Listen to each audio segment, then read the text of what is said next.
February 18th, 1949, London, England. Mrs. Olive Henrietta Olivia Robarts Durand-Deacon is meeting a man at his workshop to discuss her new invention, false fingernails. What Olive doesn't know is that the man she knew as a perfectly pressed and manicured neighbor was actually a scam artist and a serial killer who was going to murder her and put her body into a vat of sulphuric acid. Like the other wealthy victims he'd lured with promises of business deals only to steal their assets, she was joining 5 other victims whose bodies were already sludge. This is a story of greed, narcissism, and murder. This is George Haigh, the acid bath killer. Hey y'all, I'm Chris Calvert. And I'm her husband, Rob Potter. Welcome to Hitch to Homicide. For better or worse. Till death do us part.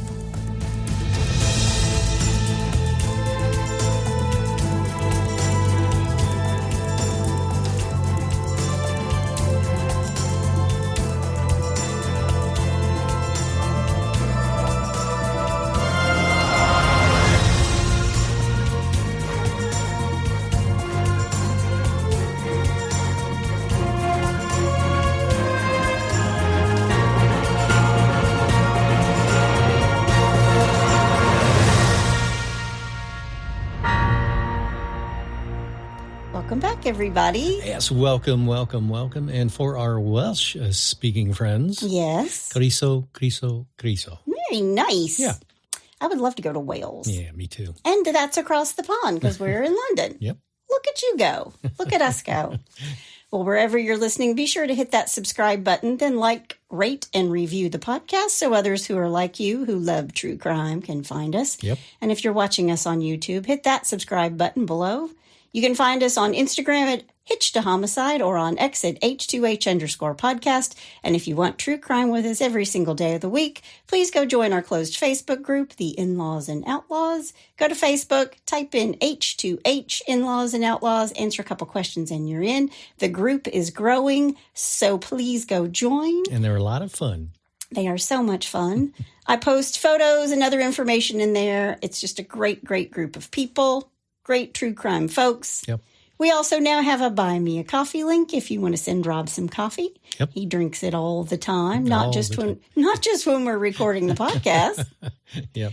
You can find that link in our show notes as well. And you can also send us a text. That link is at the very top of the show notes, and it says, send Chris and Rob a text. Keep them coming. They're good. Yeah, we get some great texts. So we're going across the pond today. Our daughter, as we're recording this, is actually in Scotland. She's in Scotland. Get in my belly. I know I said that last week. But... This case is crazy. There's just so much to it. And this guy, he looks a little bit like Hitler. He's just a con man. Can't wait to tell you all about it. All right. Before we get started, let me thank some sources. The History Press, True Crime Edition, Crime Library, Wikipedia, Murderpedia, All That's Interesting, and The Big Book of Serial Killers. Oh, my favorite. I haven't gone there for a while. I know. Thought it was time to break it out again. Perfect. All right. Well, you ready? I am. Let's do it. George Haigh was born on the 24th of July, 1909 at Stamford in Lincolnshire to parents Emily and John Robert Haigh. He was brought up in the village of Outwood, Yorkshire, where his ultra-religious Plymouth Brethren father, Okay. that's a mouthful, was a coal mining foreman at an electricity plant. Okay. And if you don't know what the Plymouth Brethren are, like me, I looked it up. Yeah. It was established around 200 years ago and founded by John Nelson Darby. He was one of the most influential Protestant thinkers of the 19th century. There's been a lot of controversy over the Brethren in Britain, and it revolves around the alleged practice of, quote, shutting up, end quote. What's that? Well, families or people are confined to their homes, and it's used to punish members who break the rules. And in May and July of 2012, 6 girls from the independent Wilton Park School were allegedly confined for 37 days after making a Facebook page. Oh, man. So they're a little strict. Yeah, I think? Yeah. Wow. So John was actually confined to living within a 10-foot fence that his dad put up around their garden to lock out the rest of the world. Okay. He was told Bible stories and forbidden from participating in sports of any kind. And he wasn't allowed any sort of entertainment either. So no movies, nothing like that. So this was no vacation Bible school. Wow. Yeah. Wow. And that was okay with him because he didn't really like to get dirty, of all things. Okay. And in all his actions, his father warned him that he should take care not to, quote, grieve the Lord, end quote. The world was full of evil, and the family needed to keep themselves separate from all of that sin. I wonder what he meant by don't grieve the Lord. Don't grieve the Lord. Don't upset him. Oh, okay. Yeah. Yeah. So, which makes sense that his dad has put this fence around their house and their garden to distance themselves from neighbors. Right. Now, John Haigh Sr. had this bluish mark on his forehead, which he said was the devil's brand. Man. He'd been marked because he had sinned, and he warned his son John to never do the same. Wow. His mother was not marked because she was an angel. And after hearing this, John thought all mother figures should be held in that light, that they were all angels. He's not wrong. Moms are angels. They are. Just ask them. Yes, we are. John thought it was remarkable that he was the child of a sinner and an angel, but he was constantly worried about doing something wrong. He was anxious about doing anything that might leave a mark on him and show that he was a sinner. And he was always looking for sin in everybody else, too. Wow. And he would lie awake at night wondering if a mark was going to appear on his face, like his dad. Which are things that, young kids think about. Gee whiz. Yeah, I mean, he had to be an anxious kid. Yeah. Exactly. But soon after, he figures out that he's not going to be punished for going astray or sinning, at least on earth. So when he pulled little pranks like pulling the stool out from under the elderly organist when she sat down to play, and the mark didn't show up on his face, he's thinking his dad's conning him. Yeah. His dad was telling him a bunch of hooey, right? Yep. When he's a boy, he really loves animals. Sometimes we talk about killers, particularly serial killers, torturing animals, but John loved them. He was a sensitive kid. He kept a dog and several pet rabbits as substitutes for the friends he was not allowed to have. Wow. He sometimes gave his own food to the neighbors' dogs because he was afraid they were hungry. He made many statements to the effect that he could not bear the suffering of others. And in the end, he's going to show that he valued the life of animals over humans, for sure. Well, you know what? There are a lot of animals that have more morals than human beings. Including Scotty. The man, the little man. But he didn't get into trouble often, and when he did, his mom would hit him on the back of his hand with the bristles of a hairbrush. Ouch. He later said that this would draw blood, and he would lick this blood, and that is how he developed his blood craving. That's gross. That's called foreshadowing. Oh, hang on, Scotty. Yes. We're going to talk about that a little bit later. Okay. Now, he goes to school, but he came home right after. He never mingled with the other kids. He's a solitary kid. He's also a really good liar because to avoid stressing out his parents, he started telling them exactly what they wanted to hear instead of the truth. So he's actually becoming a politician is what you're trying to tell He's me. Manipulative, for sure. All right. John won a scholarship to Queen Elizabeth Grammar School. He's a smart guy in Wakefield. He loved music. It was his greatest joy. He learned to play the piano and the organ. He was really good at both of them, very accomplished. Okay. Then he won another scholarship to Wakefield Cathedral, where he became a choir boy. And that required that he attend cathedral services in Wakefield, which was 3 miles away from his house.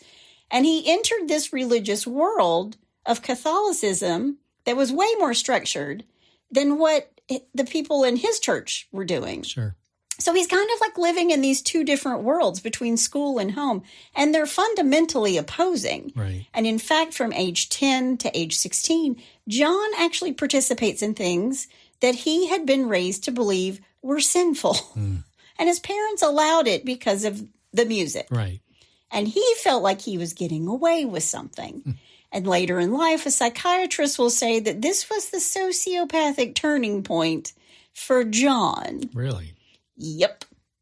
According to John, he would meditate on the image of the bleeding Christ from portraits in the cathedral at school, claiming that this had adversely affected him and inspired his bloodlust. And it also gave him nightmares. Now, John loved cars, and after finishing school, he took a job as an apprentice in a firm of motor engineers. But since the work was dirty, he didn't really like it that well. Remember, he doesn't like dirt. Yeah. But at the age of 21, he gets in trouble for adding sugar to his boss's gas tank and gets himself fired. That would do it. That'll do it. Yeah. He then became a clerk with the Wakefield education community, but he didn't like that either. He became an underwriter for advertising and insurance, and he was successful at this for a while because it did teach him all about the world of finance. And he even managed to buy an expensive car, a bright red Alfa Romeo. But then he went to jail for stealing the petty cash box. Can't stay out of trouble. Yeah. In 1934, John stopped going to his parents' church. He left home, and on the 6th of July, 1934, he got married to a girl he barely knew, Beatrice Hammer. She went by Betty. Okay. She's 21 years old. She's a sprightly woman, described in some sources as a, quote, good time girl, end quote. Let me interpret that. John impressed her with his manners and charm. You know, he's always perfectly pressed, always perfectly dressed, not a hair out of place. Yeah. He asked her for her hand in marriage. She said yes, but they kept their upcoming nuptials a secret, and Betty actually got cold feet. She even said to a guest at the hotel where she was staying, quote, "Oh, God, I wish it could be anyone else," end quote. I'm sure she did. That's not the way you want to walk down the aisle. Yeah.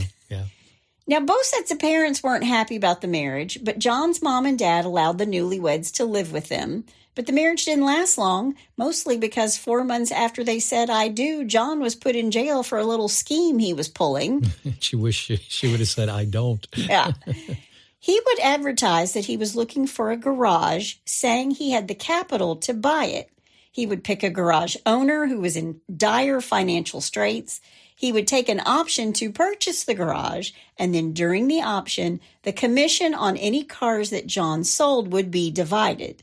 Then he would use the name of the garage to obtain blank purchase forms for a car, forge someone's signature who lived in the area, and use that to create a fictitious purchase of a non-existent car. Good Lord, how would you figure all that out? Well, he worked for that company. Yeah, but I mean that's an elaborate scheme. If he would only use his his abilities for good. Yeah. Yeah. It seemed like a lot more trouble to do that than just to go legit. Yeah. Wow. But the company would advance him the money, and John would cash the check and skip town. But he's arrested and he's put into jail, this time for 15 months. And while this is happening, Betty's actually pregnant. She gives birth while John's in prison. She gives up the baby for adoption, and she leaves town. She vamooses on out. See ya, bye-bye. Yeah. This time when he's out of jail, he tries to go on the straight and narrow with a dry cleaning business, but it failed when his business partner was killed in a motorcycle accident. And after liquidating all the assets, he was kind of done with legit businesses. At this point, his parents were also done with him, and he left home and he moved to London. He reads about a job listing for a secretary/driver chauffeur to William McSwan, whose father is a wealthy owner of an amusement park. And John and Mac McSwan, that's why he went by. Instead of William, he went by Mac, which makes sense. Sure. Mac McSwan. Yeah. These two become friends. And Mac introduced John to his parents, and they immediately took a shine to John. Mac liked him. He thought he was a wonderful employee. And both guys loved fast cars. They loved expensive clothes, and they loved going out to pubs. They're like metrosexual men. As John learned how Mac did business, he was promoted to manager. But after a year, he wanted to go out on his own. And he set up a fake solicitor's office, an attorney's practice, using the name of a reputable firm. He would pretend to have an estate sale to liquidate and some public company shares to get rid of.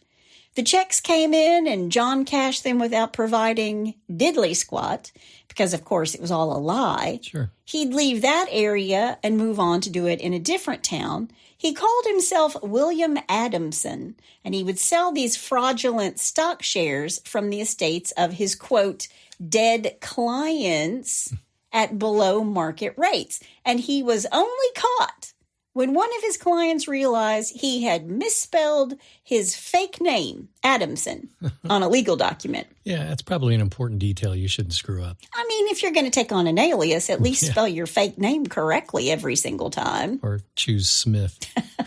Yeah. In 1937, he's sent to jail for fraud. And while he's there, he vows that he is never going back to prison. He had this plan to go after rich older women because he thought that's where the big money is. And while he's in prison, he realized, or he thought, his biggest downfall was that he left his clients alive to report his crimes. He read about something called corpus delicti, a common law Latin phrase that translates to, quote, body of the crime, end quote. No body, no crime. Oh, man. Okay. The phrase generally refers to the principle that no one should be convicted of a crime without sufficient evidence that the crime actually occurred. It's what we talk about all the time. Right. No body, no crime. Sure. He dreamt up what he considered to be the perfect murder, which was removing the body by dissolving it with acid.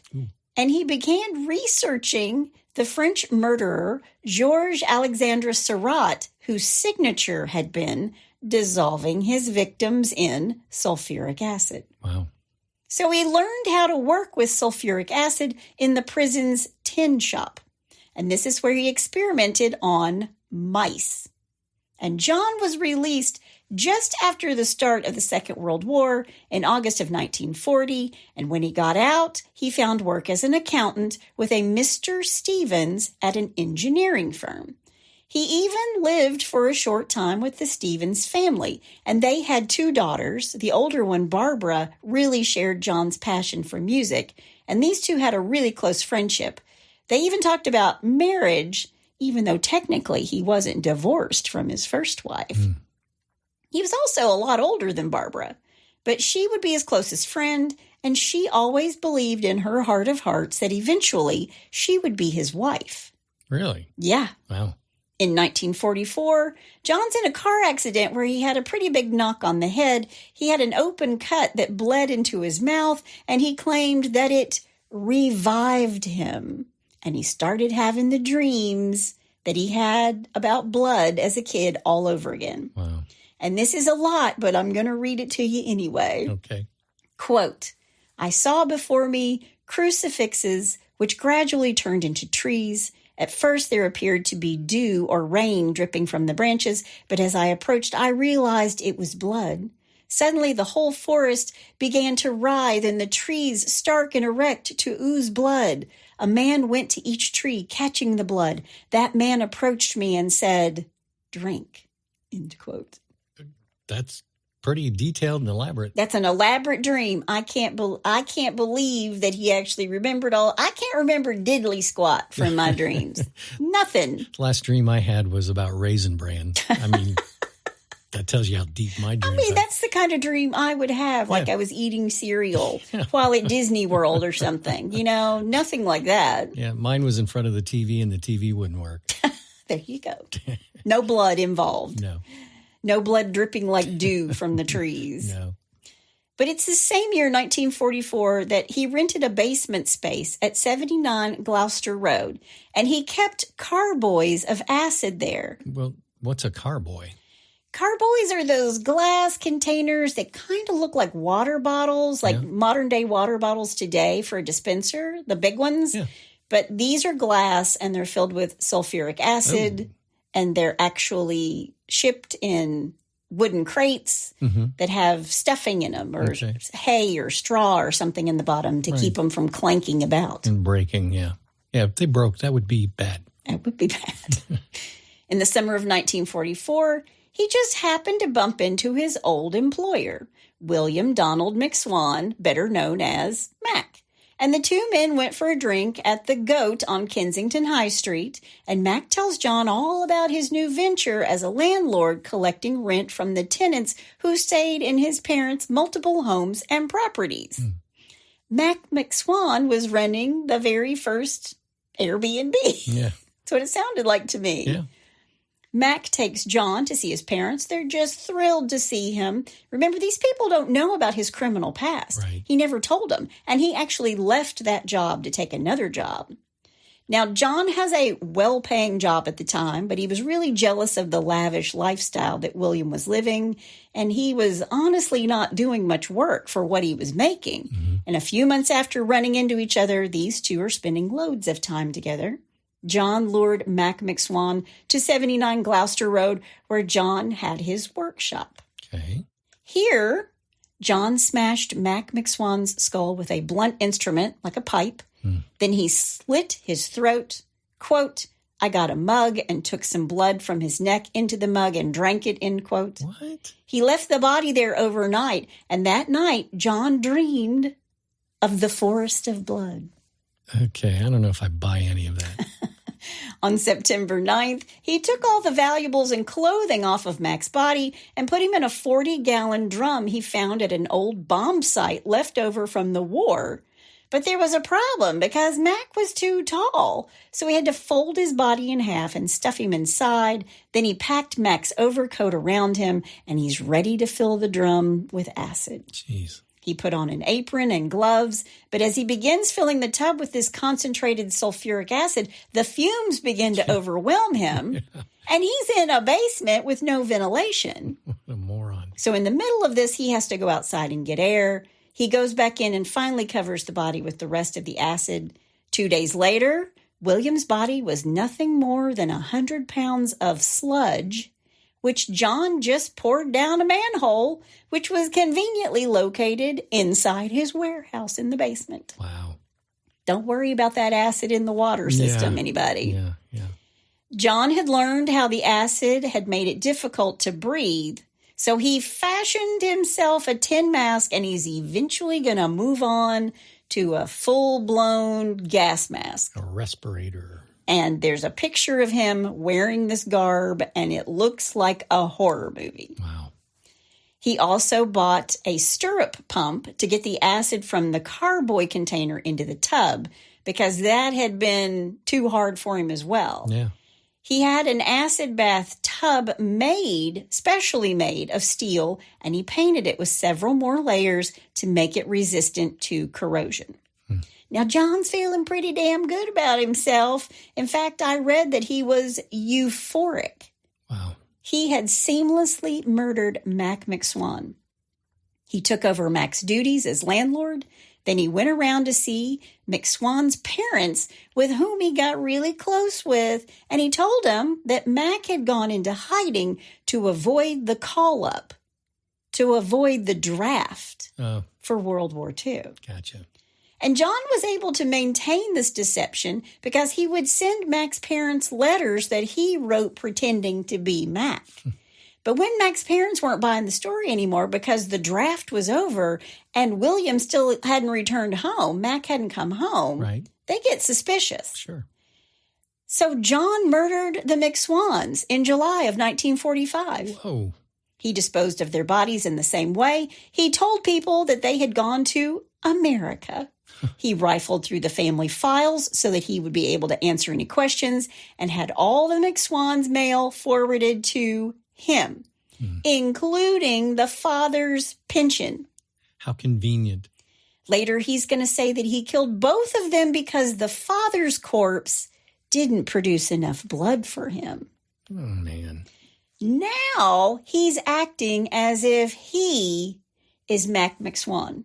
And he's left with all the money and the properties, and he managed to obtain legal control of all their possessions. Really? He moved into Onslow Court Hotel in Kensington. He'd stolen 10,000 pounds from the family's account. But it didn't last long because John had a gambling problem, and he went through the cash way faster than he had intended to. Right. He sold everything, making a bunch of money, but it's not going to last either. He needed to find another family like the McSwans. Jeez. In 1947, he met the Hendersons. He pretended to be interested in buying a home Dr. Archibald and Rose Henderson had for sale. He offered them more than they were asking, and in the end, the deal fell through because it was fake, Right. and he was never going to buy anything. Sure. He just wanted into their lives. He continued to see them. He formed a friendship so that he could learn everything he needed to learn about them.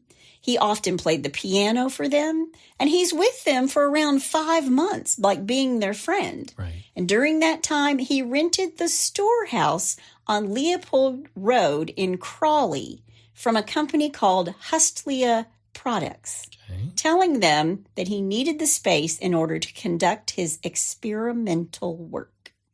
So he's moved out of the basement to another space that's bigger in Crawley. Okay. After 5 months of pretending to be friends with Archibald and Rose, in February of 1948, John spent several days with them and had a bunch of blood dreams telling him it was time to murder. Not to mention, he was running out of money. Yeah. So John took them one at a time from the Metropole Hotel in Brighton, where they were living, to his workshop, where he murdered the McSwans. And he tells them that he wants to show them an invention that he's thought of. And then John shot them both with a revolver he'd stolen from the doctor's house. So he lured Rose Henderson to the warehouse after he lured Archie there. He kills Archie first. Right. Then he lures Rose there, saying that Archie was ill. And he got her there, shot her in the head as well. Wow. With Archie's own gun. Jeez. He strung them up and left them there for the night. Then he says he took his, quote, draught of blood, end quote. Jeez. His diary for February 12th has the Hendersons' initials next to 2 red crosses. He popped them in the now familiar drum full of acid. He paid their hotel bill, took all their valuables. He forged a letter from them and sold everything for 8,000 pounds, except for the Hendersons' dog, an Irish setter, which he kept. Poor dog. Now, when he's got sludge instead of bodies, he dumps it all in one corner of this trash-filled yard behind this building. He's not downstairs in a basement, and he doesn't have a manhole. Sure. So he's just throwing it out into this yard, or spilling it out. Mm-hmm. But Archie's foot was still intact. But John didn't seem to care. He just dumped it. He goes on about liquidating their assets, sorry to use that word, and walking away with about 8,000 pounds. And 1 foot. Which is in the backyard. Yeah. Jeez. He copied Rose's handwriting and wrote letters, especially to her brother Arnold, who wanted to go to the police. But through John's forged letters, he convinced Rose's brother that they had immigrated to South Africa. And John elaborated even more, saying that they had to go because Archie, remember Archie was a doctor, Right. had performed an illegal abortion. Oh, wow. But John's once again in debt. And by February of 1949, he'd been living in the Onslow Court Hotel in South Kensington, and one of the other residents was Mrs. Olive Henrietta Olivia Robarts Durand-Deacon. And if that's not a name, if that's not an English woman's name, I don't know what is. Yeah, exactly. She was a 69-year-old widow who had lived at the hotel for over 6 years. And John and Olive, they often exchanged pleasantries at mealtimes, and John had told her that he was an engineer and an inventor. So he's like this really polished guy, smart dresser, and he's just out there charming these little old ladies. That's what he's doing. Yep. At lunch on the 14th of February, Olive showed John some false fingernails that she had designed and asked him if he could improve on the idea and turn it into a product that would be marketable. Mm-hmm. And he told her, well, I'll think about it. But what he's really thinking about is killing her for her money. Right. On February 18th, the two of them drove to John's ramshackle workshop where there's a foot in the backyard. He shot her in the back of the head, and after removing her jewelry and her black Persian lamb fur coat, put her body in a 45-gallon corrosive-resistant drum and filled up the tank with sulphuric acid. Jeez. He returned to Onslow Court Hotel and ate a 3-course dinner. So he kills her, stuffs her in the barrel, fills it up with acid, seals it up, walks away, goes home, has dinner. You worked up an appetite. What do you want? Apparently. Jeez.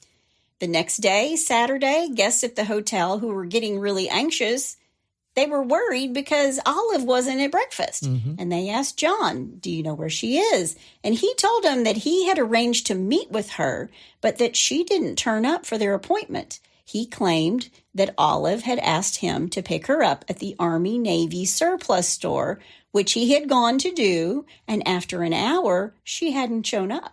And by Sunday, the next day, it was obvious that something was wrong, and Olive's good friend, Constance Lane, was really worried. John's worried, too, about his own butt. Yeah. So he drove to the warehouse in Crawley that morning and emptied the sludge from the tank onto the ground again outside the workshop. And when he returned, he asked Constance Lane if anything had been heard. Have you heard from Olive? Has Olive shown back up? Right. And Mrs. Lane told him that she had no news and that she intended to go to the police that afternoon. And John says, what do you think he says? Well, I don't know what he said, but I'm pretty sure she sealed her own fate. No, she didn't. Oh, really? She really didn't. She said, I'm going to go to the police. And John goes, I'll go with you. What? I'll drive you to the Chelsea police station. Okay, keep your enemies close. Yeah. That's right. So a photo and a description of the missing Olive was issued to all the police departments and the press and to the hotel personnel. And Sergeant Lamburn, the police woman who was assigned to take interviews at the hotel, spoke with the manager, who said that he wasn't really a fan of John Haigh and that he had unpaid debts to the hotel. Oh. And Sergeant Lamborn thought John was pretty slick when he was answering her questions, too. Yeah. And she thought he was suspicious. She thought he was weird and hinky. Right. He was, after all, a middle-aged man among all these wealthy older women. Mm-hmm. So Sergeant Lamburn decided to do a background check. There you go. Within an hour, Scotland Yard reported back that according to the Criminal Records Office, John George Haigh had been arrested several times for swindling and had spent 3 separate terms in prison for conspiracy to defraud, forgery, obtaining money by false pretenses, and theft. So he's immediately put under suspicion. They place him under suspicion. Yeah. And John's giving off the worried and helpful friend vibe to the authorities. He's a handsome guy, blue eyes, nice clothes, very stylish and polished. But something people always noticed about John was that he always wore gloves, no matter the season. He was a compulsive hand washer, and he didn't like dirt, and he didn't like his hands to be dirty. And John's giving an interview to reporters who've come to the hotel after getting the missing persons report. And the photo of Olive, got the photo of Olive in this report. And John's telling the reporters that he just wants Olive found safe and sound. Please come back, Olive. We're so worried about her. And this year's Oscar goes to... Yeah. John has told the police that he's the director of Herslia Products, which, of course, is a big fat lie. Instead, from this company, John had just rented this 2-story brick storefront that had this 6-foot fence for all his experimental work, where he's got a foot in the backyard. On Thursday, John then went to Horsham in West Sussex and had Mrs. Durand-Deacon, Olive's jewelry, appraised. And when he returned to the hotel, the police were waiting for him. And the police came back to Onslow Court. They're looking to talk to John again. He gives them another statement, which is basically the same thing all over again. Okay. But while he's got this good guy act going on, the constables in West Sussex are checking out his place of business, Herslia Products in Crawley. Remember, he said, I'm the manager of this. Yep. And on Saturday, February 26th, the police visited the workshop. They forced the workshop door open, and then they're going to look around, see what John's got going on. Do a little fishing around there. They found tools, trays, wires, a sheet of red cellophane paper, and a wad of cotton near a bench. 3 carboys, narrow-necked 10-gallon glass bottles used for acid. They're all in a row. Right. They're packed in straw. One was empty, another half empty. And nearby laid a new stirrup pump with a part removed. And from a hook on the door hung a rubber apron, stained by chemicals, a pair of rubber boots, and rubber gloves. And inside an army bag was a gas mask. Yep. The police team also found a man's hat box and an attaché case that bore the initials JGH, John George Haigh. They left a guard at this storehouse, this storefront, and Detective Heslin reported these items to Inspector Shelley Symes, who authorized their search and seizure. Take them. Right. Take them and bring them back. Okay. Inside this briefcase, they found papers relating to someone named Archibald Henderson, Rose Henderson, and 3 people named McSwan. Wow. There was a marriage certificate, several passports, identity cards, and driver's licenses. And deep inside the hat box was a .38 Enfield revolver and 8 rounds of ammunition, and they could tell that the revolver had been recently fired. This isn't looking too good for John. Well, it's not long before they discovered a dry cleaner's receipt for a Persian lamb coat. And they traced the coat back to the one that had belonged to Olive, Mrs. Durand-Deacon. Right. Back at the hotel, they found a work basket in her room with scraps of material that matched patches on the Persian lamb coat. And this was all sent to the police laboratory. Then after seeing the story in the newspaper, a Mr. Bull of Horsham comes forward to report that jewelry had been brought into his shop to be pawned the day after the woman had been reported missing. And police collected the jewelry and had it identified by a relative that it belonged to Olive, Mrs. Durand-Deacon. Right. And the person who had sold it had signed his name, J. McLean. The jeweler's assistant recognized John Haigh as Mr. McLean. Sure. And in previous visits, when he had also visited this exact same jewelry shop to pawn jewelry, he had actually called himself John George Haigh. At 4:15 p.m. on Monday, the 28th of February, Detective Inspector Albert Webb was waiting at Onslow Court when John returned home. Detective Webb took John back to the Chelsea police station to, quote, assist them with their inquiries, end quote, to which John said, quote, certainly I will do anything to help you, as you know, end quote. Okay. So they're not telling him what they know. Right. They're just picking him up and saying, hey, we really need your help. Yeah. John had a detached air as he was brought into the Chelsea police station. He smoked, read a newspaper, and fell asleep. And for some time, the police said nothing about what they wanted from him. It took almost 3 hours for them to prepare to question him, which was really kind of enough time for him to prepare what he was going to say. Right. In the meantime, they had received a report from the brother of a Rose Henderson that John was the last person to have seen her alive as well, before she had vanished without letting anyone know that she was leaving. And this confirmed the suspicions of the detectives on the case. He's been doing this to more than one person. Okay. Now, John arrogantly assumed that the police could not touch him. Corpus delicti. So he talks openly and freely. And from the nature of the questions, John realized that the police had evidence against him. And after first pretending that the coat belonged to a Mrs. Henderson, he admitted that he had indeed sold Olive's jewelry and that he knew the coat was hers. And the detectives asked, how had he acquired her stuff? Well, how'd you get her things? Right. And what do you know about where she is? Yeah. He begins to invent a story about blackmail, which kind of falls apart. And then when he's left alone with one detective, Inspector Webb, he asked what the chances were of anyone being released from Broadmoor. Broadmoor is the institution for the criminally insane in England. That came out of nowhere. Yeah. Wow. And Inspector Webb didn't answer the question, but John had shown his cards because now he's planning on pleading insanity, right? Right.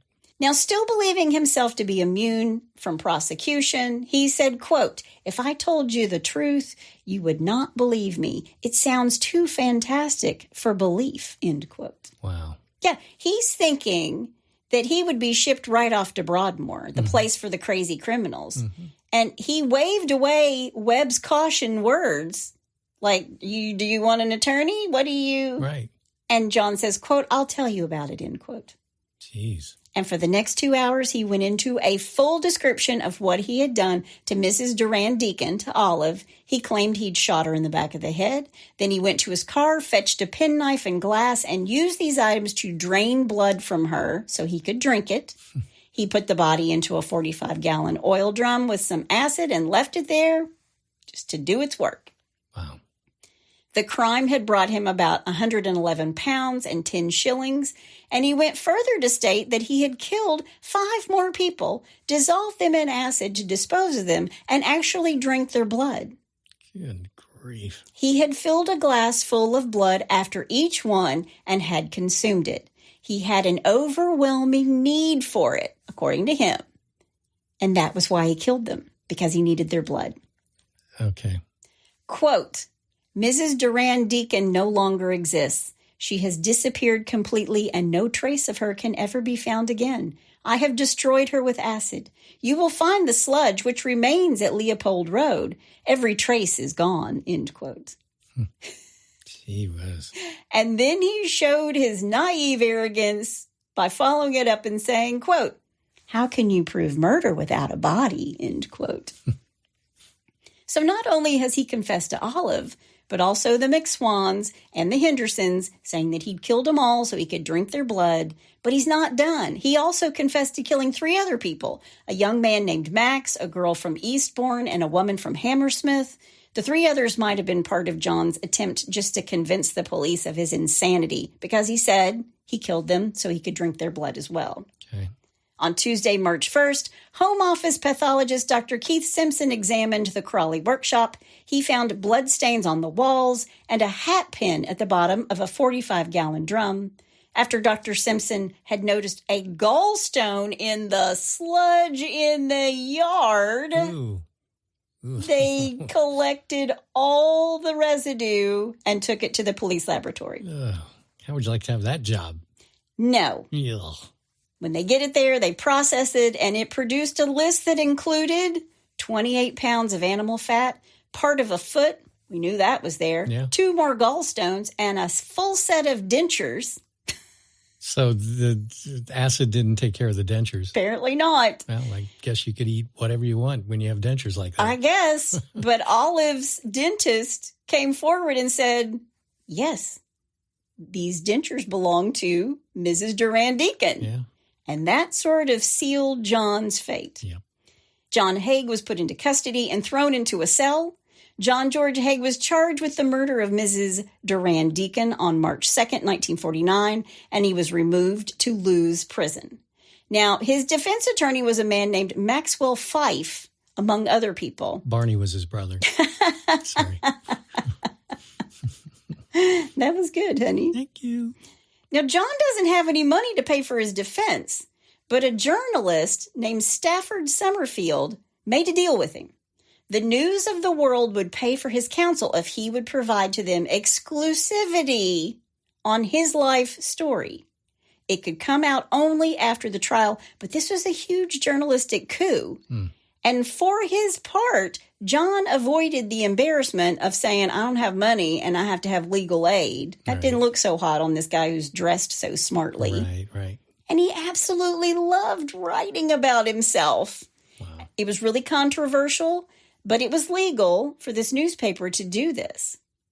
Now, the police commissioner had warned the press about their flood of sensational stories, which all but named the killer before he'd been proven guilty of anything. Mm-hmm. And John's legal team issued a complaint against the Daily Mirror, and the editor was actually sentenced to 3 months in prison in the same place where John was incarcerated. Really? And the company was fined £10,000 plus court costs. Wow. It was an unprecedented move, but it served its purpose because nobody else wrote anything. I'm sure.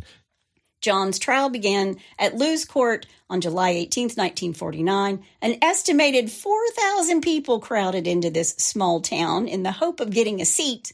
The lines were really long, most were disappointed, and a few even attempted to sell their seats. Really? Scalpers even? They were scalping, but the police put a stop to all of that. Gotcha. On the day of the trial, John pleaded not guilty. His mental competency to plead or even understand what was happening around him wasn't even questioned. The prosecutor presented the case and supported it with 33 witnesses. Really? Only 4 were cross-examined. Why was that? They had nothing to ask him. They're going for this insanity plea. Jeez. By the afternoon of the first day, the prosecution rested its case of deliberate, premeditated murder for gain, and it became obviously clear that John's attorney, Fife, was going to rely on a defense of insanity. He wanted to show John's abnormal behavior, and he tried to show that John was in a good mood at this restaurant following the murder. Yeah. And he also entered John's confessions into evidence, where he's saying, I just wanted to drink their blood. Mm. Then Fife described for the court the type of mental illness that John suffered from and how it would affect his ability to appreciate the morality of his acts. He could not know what he was doing was wrong. And for this, he called Dr. Yellowlees, a psychiatrist who spoke about his interviews with John and described how his mental condition was consistent with the description of paranoia in the textbook of mental diseases. All right. But he couldn't say for certain that John's condition prevented him from knowing right from wrong. Right. And under pressure, this doctor admits that, well, he'd actually only spent about 2 hours with John. And he admitted that he had no real evidence to corroborate anything that John had told him. And finally, he's forced to admit on the witness stand that John seemed to know exactly what he was doing and that it was wrong. Wow. Why? Because he went to great lengths to cover up his crimes. Right. There was this other thing where he was saying that he was drinking his own urine, but no one had actually seen or been a witness to that. So he's drinking blood and drinking his own urine. It's like, what's his face in Dodgeball. Because I like the taste of it. It's so wrong. But with that admission, the defense collapsed. But throughout the trial, John is sitting at the table and working on a crossword puzzle. That's what he's doing in the middle of the trial. He didn't take the stand in his own defense. He didn't pay any attention to the proceedings until the two sides made their closing speeches. And the defense spoke mostly of John's mental illness, the drinking of urine, which John had claimed he did as a habit since he was a teenager. That one kind of came out of the blue. Mm. He also pointed out that the dreams combined with the blood drinking were an important example of how John's disturbed fantasy life was the reason that he was doing the things that he was doing, that he killed these people. Quote, delusion is the true character of insanity, end quote. The Attorney General rose and pointed out that there was only one issue to be decided, the question of John's sanity. It was a simple case. A man thought he'd discovered the perfect method of concealing a crime, committed murder for gain, and then raised insanity as an issue when he got caught. Right.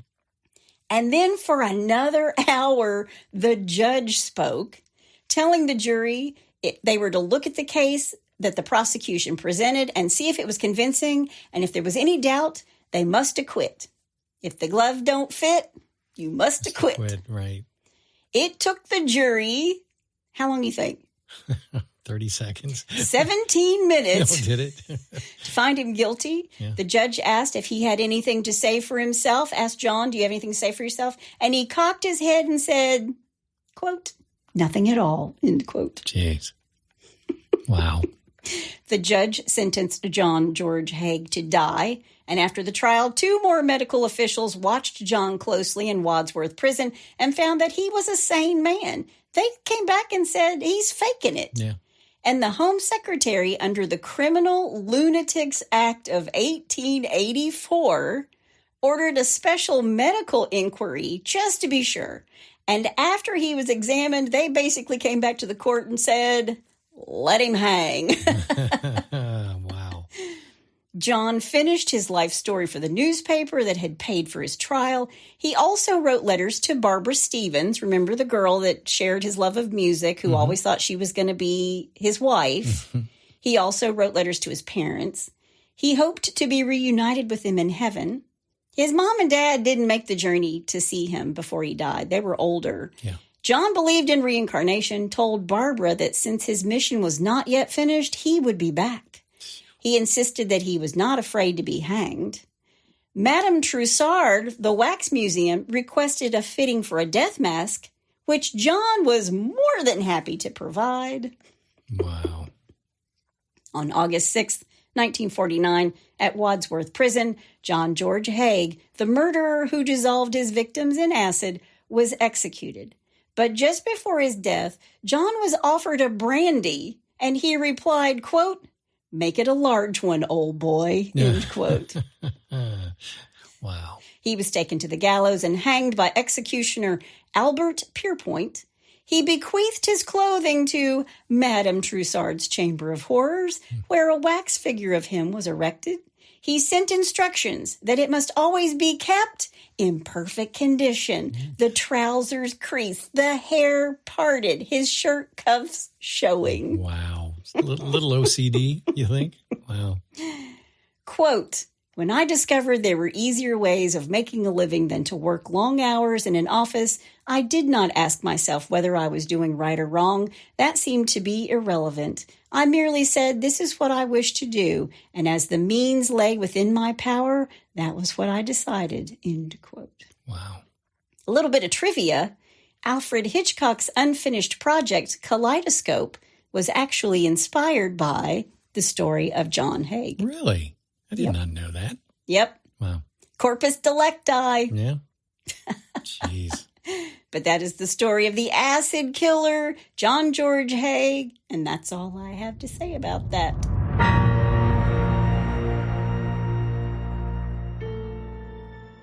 For nearly 7 years, Jane Doe has lived in the shadows, her past buried deep beneath layers of secrecy and silence.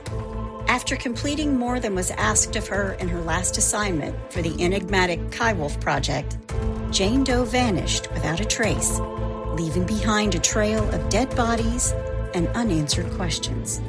But now, as the specter of her past returns with a vengeance, Jane finds herself thrust back into a world she thought she'd left behind forever.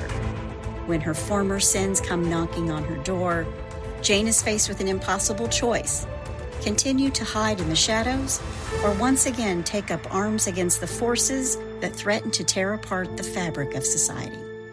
With enemies lurking around every corner and allies who may not be what they seem, Jane must rely on her wits, training, and her unyielding determination to survive. And while trust is a luxury she cannot afford, Jane must confront the truth about herself and her past. As the clock ticks, she realizes that the line between family, friend, and foe are razor thin, and in the end, the only person she can rely on is herself. Jane Doe 4 Charlotte is available September 24th, 2024. No name, no regrets, no mercy.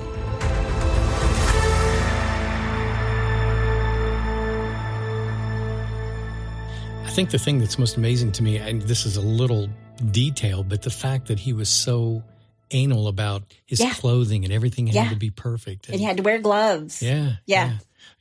Side note, when Chris and I first started dating, I was living in Charlotte, North Carolina, and she was here in Lexington. And I remember the first time she came down to visit, of course, I want to make a good impression. So the house is totally clean and everything. And the nightstand in my bedroom. I can't believe you're going to tell this story. The nightstand next to my bed. I wasn't in the room at the time, and she opened it up. And, of course, it was sort of like Forgetting Sarah Marshall in the beginning when he's, like, throwing everything in the closet. That drawer just had stuffed in there. So much junk and change. I'd never seen so many quarters. Yeah. And she looked at it and went, oh, I know I love him because he's not perfect. This is how I know I love you. I always loved that story. Anyway, so yeah, this whole John thing, just being totally Mr. Perfect, but in his private life, he was. Well, we're both creative people, so we're a little messy, but when it comes to like our spaces where we work, we need it to be right. Yeah. So that's, Yeah. But we don't have a messy house. It's not a hoarder. It's not an issue. It's not Jumanji here or anything, or an episode of Hoarders. The house is always clean. It is. Let's make sure we tell everybody that. Exactly. All right. Well, let's move on and do a little bless your heart. Well, bless your heart. Number one, I'm calling this one, he didn't see that coming. I didn't see that one coming. Now, two feisty employees of a San Bernardino sex shop I like it already. Yeah, fought off an armed robber, yelling at him and throwing sex toys to chase him out. I was just about to say what they fight with. Yeah, so he ran out of the store with no money. The attempted robbery, caught on surveillance video, happened Wednesday around 9:45 p.m., just before closing at Lotions and Lace. That's too good. I love it. Yeah, the man walked in with his face covered, pointing what appeared to be a gun. Store employee Amy said she wasn't scared. She was convinced the gun was a fake, and she was having none of it. Quote, with the gun, he walked in, and I just thought he was trying to be funny to scare us, she said. But then I saw the gun, and it was like, really? I don't have time for this. She started yelling at him, and at one point, he grabbed her. All right? Okay. That's when a coworker at the store started throwing sex toys at him. Eventually, he fled the store empty-handed. Quote, I think he was a coward, said the store's owner. No. Yeah, coming in and trying to get over on two females and not realizing that they were pretty feisty. Yeah. Police released surveillance video of the robbery, including images of the suspect outside of the store with his face uncovered. Why do I just have like these visions of like a blow-up doll going across the room? I don't know. With that look on her face. Anyway. Okay, number two. That's not a knife. Police in Oklahoma City are searching for a suspect who is believed to be a juvenile related to an attempted robbery. Okay. All right. Authorities were called to an attempted robbery of the I-35 Travel Plaza located in the 1300 block of Southeast 41st Street. Okay. Where are we? I don't know. Investigators learned a young man walked into a store and demanded money from the cash register. Although he didn't have a gun, witnesses say he was armed with a miniature bat. A bat? Yep. A live bat? No, a little baseball bat. Oh, well. Yeah, he had a miniature bat. He was going to slap him in the face with it. So like the little ones that they give it at the Louisville Slugger place. Okay. According to the police report, the suspect grabbed a drink, an air freshener, and went to the counter to pay for the items. He handed over the money before pulling out a miniature baseball bat and said, "Give me all your money." One of the clerks reportedly said, "You've got to be kidding me. We've got a theme today." Yeah. At that point, one of the clerks grabbed a bat, a full-size baseball bat, the real deal, from behind the counter. Authorities say the clerks automatically locked all the doors in the store to try to keep the alleged suspect contained. When he tried to run through the doors and started swinging his bat at the glass, the clerks decided to unlock the doors. That's not a bat. This is a bat. Investigators say alleged suspect is 15 to 17 years old and stands about 5 feet tall. Of course, he did not make off with anything from the store. Oh, that's funny. That's a good one. All right, number three, and finally, looking for love in all the wrong places. Okay. All right. Wanted man Wayne Parker successfully evaded authorities for nearly a year after committing $1 million in fraud. Wow. But then the farmer from Suffolk, England, signed up for a dating app. Cops were shocked to see the convicted criminal crop up after Parker created a profile on Match.com. That's not too smart. The 35-year-old scammer was found guilty last October of owing a whopping $970,000 to suppliers. Wow. That's a lot of moolah. He had failed to appear in court in February for sentencing and was being hunted by police to no avail until the online lamb Lothario decided to start looking for love. He got lonely. Yep, but he also got busted. So there's your stupid criminals. Oh, man. I don't know. The sex shop one was maybe my all-time favorite. It was a good one. All-time favorite. Yep. Well, if you have a bless your heart or you know somebody's heart who needs blessing, all you got to do is go to hitchtohomicide.com. When you get there, there's a pull-down menu, and while you're there, you can also suggest a case or tell us about your brush with true crime. Please do. That's my amazing, funny husband out there. I've been crying in here. I was laughing so hard. That's my beautiful bride in the booth. Join us next time on Hitch to Homicide. Bye, y'all.